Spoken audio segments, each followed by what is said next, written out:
नमस्कार.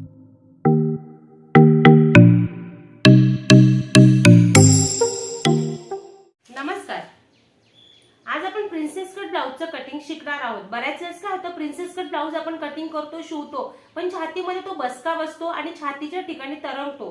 तर तसं तरंगू नये आणि फुगीर असा खोलगट पफ छान तयार व्हावा, त्यासाठी कटिंग मध्ये काय बदल करायचा आणि कसं कटिंग करायचं हे आज आपण अगदी सोप्या पद्धतीने इथे शिकणार आहोत. त्यासाठी इथे मी हा घडीचा पेपर घेतलेला आहे.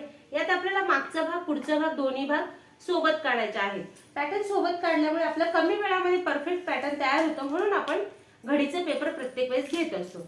आता आज आपण इथे 32 छातीच्या मापाचं हे पॅटर्न बनवत आहोत. आता ज्यावेळेस पॅटर्न बनवायचं हे प्रिन्सेस कटचं, सुरुवातीला आपल्याला इकडनं 1.5 इंच अंतर आधी सोडायचं आहे आणि खालून 1.25 इंच अंतर सोडायचं आहे. आता हे जे सोडलेलं अंतर आहे ते फक्त छातीच्या भागासाठी आहे. हे अंतर सोडल्यामुळे काय होतं, आपल्या छातीमधला खोलगट पफ असा अगदी छान तयार होतो. त्यासाठी आपण हे अंतर सोडतो. हे जर अंतर सोडलं नाही तर आपला बसका प्रिन्स कट तयार होतो. तसा होऊ नये यासाठी आपल्याला हे सोडायचं आहे.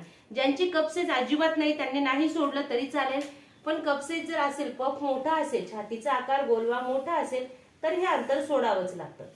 मग जे बाकीचं पॅटर्न आहे हे सोडलेलं अंतर सोडून आपल्याला बाकीचं पॅटर्न घ्यायचं आहे. मग ह्या रेषेवर आपल्याला ब्लाउजची उंची अधिक 1 इंच शिलाई मार्जिन, 13 इंच ब्लाउजची उंची आहे, 1 इंच शिलाई मार्जिन ऍड केलं 14 उंची.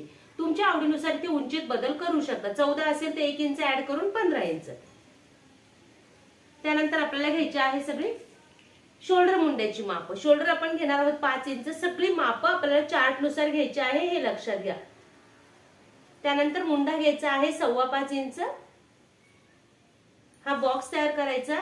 सगळं मार्किंग पट्टीने करा म्हणजे तुमच्या पॅटर्नचे आकार व्यवस्थित येणार आहे. त्यानंतर इथे आपल्याला घ्यायचा आहे छातीचा चौथा भाग अधिक 2 इंच शिलाई मार्जिन. आता 32 छातीचा आहे त्यामुळे छातीचा चौथा भागाला 8 इंच आणि 2 इंच शिलाई मार्जिन ऍड केले.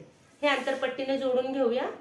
कमर घेण्याचं अंतर ह्या पॅटर्न मध्ये शक्यतो टाकूच नका, सरळ खाली पट्टीने जोडून घ्या. काय होतं, बऱ्याच वेळेस हा टक्स आपण कटिंग केल्यावर फिटिंग मध्ये कपडा कमी शिल्लक राहतो, त्यामुळे कमर घेण्याचं अंतर घ्यायचं नाहीये, सरळ खाली पट्टीने जोडून घ्यायचे.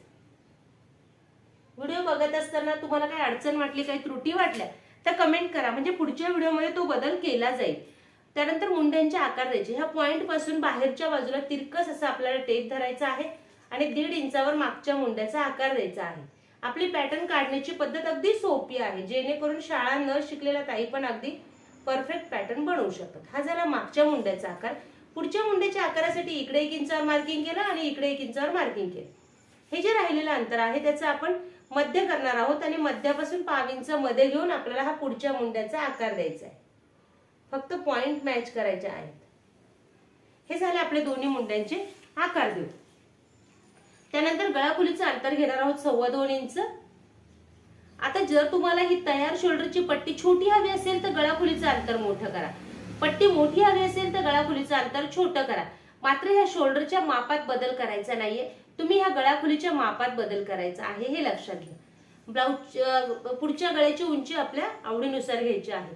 5.5 इंचाचा गळा आहे, अर्धा इंच शिलाई मार्जिन ऍड केले 6 इंच. हा बॉक्स तयार करून घेते.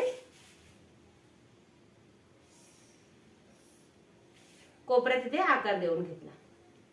त्यानंतर आपल्याला इथे जायचं आहे ह्या पॉइंट पासून छातीचा 10वा भाग हे माप टाकायचं आहे. आता 32चा 10वा भाग येतो 3.25 इंच, म्हणजे 3 इंच आणि टेप वरच्या छोट्या 2 रेषा. हे इथं मार्किंग केलं आणि उभा टक्स आपण घेणार आहोत 4.25 इंचाचा. हे अंतर पट्टीने जोडून घेऊया. ब्लाउजच्या उंचीनुसार या टक्सची उंची बदलत असते. त्यानंतर टक्सच्या दोन्ही बाजूला 2.25 इंचावर मार्किंग करायचं आहे आणि हा टक्स इथे वरून जोडून घ्यायचा आहे.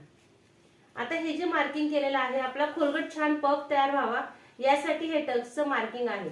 आपण हा कटिंग करून काढून टाकणार आहोत आणि हे दोन्ही बाजूला तिरकस जोडून घ्यायचं, जेणेकरून फिटिंग करताना ब्लाउज कमी जास्त होऊ नये. त्यामुळे दोन्ही बाजूला हा टक्स तिरकस जोडून घ्यायचा. फक्त छातीच्या गोलव्याच्या खालचा भाग आपल्याला कपडा वाढवावा लागतो. काय होतं, ब्लाउज अंगात घातल्यावर इथून तरंगतो, छातीच्या भागात तो तरंगू नये यासाठी हे अंतर आपण वाढवलेलं असतं. आणि गळ्यापासून इकडे हे तिरकस जोडून घेतलं. आता याचा आकार कसा द्यायचा तो बघू. आकार देताना आपल्याला मुंड्यातून हात आपला असा आला पाहिजे, गोलाकार छान असा. या ठिकाणी गोल आकार द्यायचा आहे। आता याचं कटिंग करून घेऊया आणि मग कपड्यावर वाढवायचं कुठे हे बघूया। दोन्ही भाग आपण इथे सोबत कटिंग करणार आहोत। नवीन बघणाऱ्यांनी जर अजून चॅनलला सबस्क्राईब केलेलं नसेल तर चॅनलला सबस्क्राईब करून नवनवीन व्हिडिओच्या अपडेटसाठी बेल आयकॉन ऑनला क्लिक करा आणि व्हिडिओला लाईक करून जास्तीत जास्त शेअर करा। यात आपला मागचा भाग पुढचा भाग दोन्ही सोबत निघाले, पण हे जे वाढवलेलं अंतर आहे इकडचं 1.5 इंच आणि इकडचं 1.25 इंच हे आपण काढून टाकणार आहोत। जेवढं अंतर आपण वाढवलेलं आहे ते आपल्याला मागच्या भागातून काढून टाकायचं आहे। आपलं पॅटर्न कमी वेळात तयार व्हावं म्हणून आपण घडीचा पेपर घेतलेला होता। हे इकडनं 1.5 इंचाचं मार्किंग करून घेते आणि खाली 1.25 इंचाचं मार्किंग करून घेते। प्रत्येक वेळेस लक्षात घ्या, जे वाढवलेलं अंतर असतं ते फक्त पुढच्या भागासाठी, मागच्या भागासाठी नाही। व्हिडिओ शेवटपर्यंत बघा, म्हणजे कपड्यावर वाढवायचं कुठे, किती इंच वाढवायचं हे पण तुमच्या लक्षात येईल। कपड्यावर जर पॅटर्न वाढवायचं राहून गेलं तर तुमचं ब्लाऊज बिघडू शकतो, त्यामुळे कपड्यावर वाढवायला विसरायचं नाही। आता हे कट करून टाकूया आणि मग आपण गळ्याचा आकार घेऊया। गळ्यांचे आकार तुमच्या आवडीनुसार कुठलेही तुम्ही टाकू शकता। एकदा तुम्हाला पॅटर्न परफेक्ट जमलं ना की गळे तुम्ही कुठल्याही प्रकारचे बनवू शकता। आता आपण इथे गळा खोलीचं अंतर घेऊया, गळ्याची उंची, गळ्याचा आकार हे माप टाकूया। इथे गळा खोलीचं अंतर घेतलं, गळ्याची उंची तुम्ही तुमच्या आवडीनुसार घ्या। 9 इंचाचा गळा आहे, अर्धा इंच शिलाई मार्जिन ऍड केलं, 9.5 इंच। खालचं अंतर तुम्हाला वाढवायचं तर वाढून घेऊ शकता, इथे पेपरवरच वाढून घ्या आणि तिरकस वरती गळा खोलीच्या अंतरापर्यंत हे अंतर जोडून घेतलं। कोपऱ्यात इथे गळ्याला आकार देऊन घेतला।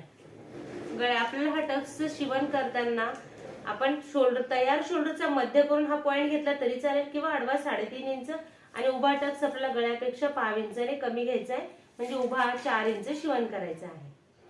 टक्सचं पूर्ण शिवण आपल्याला 1 इंच करायचं आहे, म्हणजे इकडची बाजू अर्धा इंच आणि इकडची बाजू अर्धा इंच। आता याचं कटिंग करून घेऊया आणि मग पुढच्या भागाचं कटिंग करून घेऊया।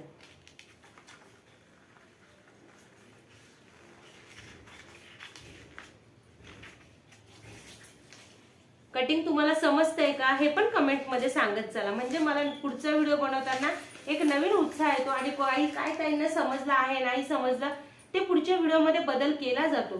त्यामुळे भरपूर कमेंट करत चला, म्हणजे पुढच्या व्हिडिओमध्ये तो बदल केला जातो। आता पुढच्या भागाचं कटिंग करून घेऊया।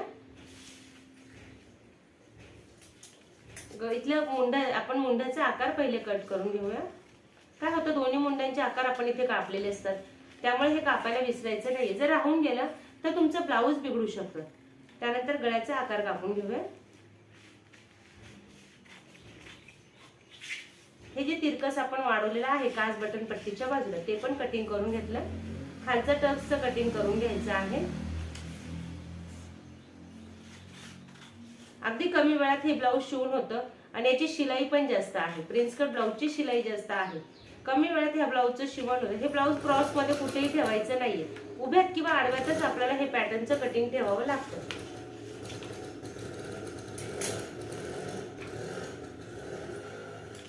हे झालं आपलं पुढच्या भागाचं पॅटर्न तयार। आता हे पॅटर्न कपड्यावर वाढवायचं कुठे हे समजावून सांगते। काय होतं, कपड्यावर जर वाढवायचं राहिलं तर आपला ब्लाऊज फिटिंग करताना कमी जास्त होऊ शकतो, त्यामुळे कपड्यावर वाढवायला विसरायचं नाही।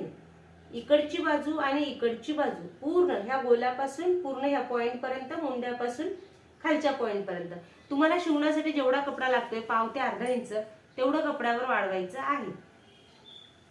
हे पॅटर्न कपड्यावर क्रॉस मध्ये कुठेही ठेवायचं नाहीये, फक्त उभ्यात किंवा आडव्यातच आपल्याला कपड्यावर याचं कटिंग करायचं आहे। डिझाईनचं टेक्स्चर बघा कसं आहे तुमचं, त्यानुसार हे पॅटर्न उभ्यात किंवा आडव्यात ठेवा। याला तुमच्या आवडीनुसार कोणत्याही प्रकारची बाही लावा।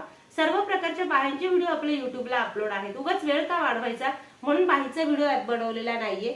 तुम्हाला जर हवा असेल तर असं कमेंट करा, पुढच्या व्हिडिओत आपण बाहीचं पण कटिंग बघूया आणि तुमच्या आवडीनुसार कोणत्याही प्रकारचं तुम्ही ब्लाऊज शिवू शकतात, कारण सगळ्या मापांचे व्हिडिओ पण आपल्या युट्यूबला अपलोड आहेत। त्यानुसार तुमच्या मापाचं सुंदर असं ब्लाऊज शिवा। धन्यवाद।